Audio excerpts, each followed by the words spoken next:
Candlewick on Brilliance Audio presents On Snowden Mountain by Jeri Watts, performed by Megan Tusing.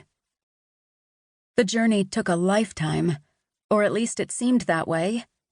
My world had just collapsed.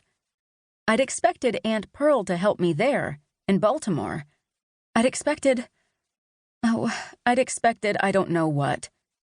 I had had time to prepare for my father leaving. He told my mother and me he was planning to volunteer. He showed us his uniform. We had parties in the neighborhood.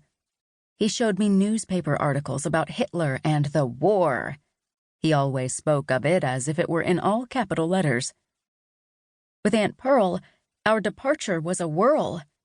Things moved fast, slow, then fast again. I found myself making comparisons about things that mattered little, but would have mattered a great deal to my mother if she'd been acting like my mother anymore. But she wasn't. We caught a train to Lexington, Virginia, a nothing of a town compared to Baltimore. We spent the night there, in the most uncomfortable bed, which we all three shared, a difficult task, since Aunt Pearl took up more than her share. That bed smelled funny, too, like old soap. I wasn't allowed any bedtime routines before going to sleep, as Aunt Pearl immediately turned off the light. I understood Mama and Aunt Pearl were probably tired, especially since Mama looked tired all the time. But I wished I could have read for a little while. Too bad I had no books. As I waited for sleep on that lumpy mattress, trapped between the stranger my mother had become and the stranger who was my aunt, I tried to comfort myself by thinking of good memories. Instead, I fought with the memories of the past few months. I thought of my shoe salesman father, who didn't have to go to war, as it said in the letter I'd found squirreled in the depths of the closet. The letter told him, as the sole provider of a minor and an unhealthy dependent, he would not be expected to serve. Yet he'd volunteered to go, proud to serve in his sharply creased private's uniform.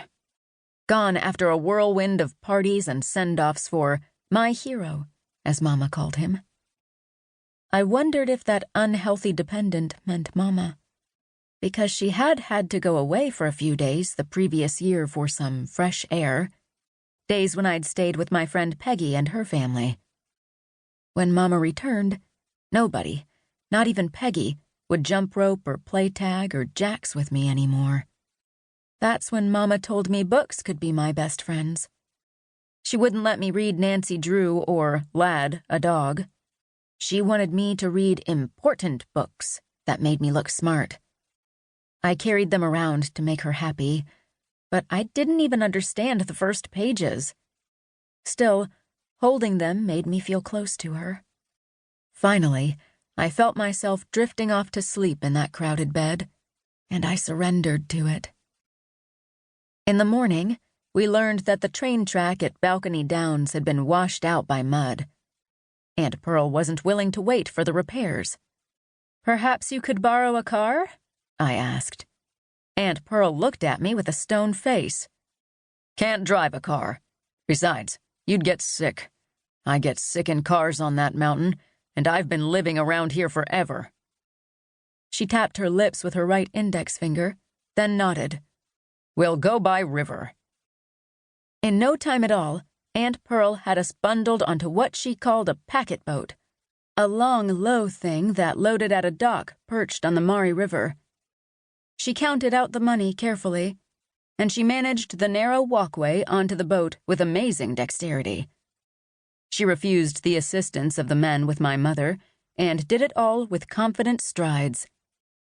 Our pathetic pile of luggage was dumped unceremoniously in a heap, and we huddled around it. Aunt Pearl held on to Mama until she could deposit her on some sort of barrel beside my small black bag.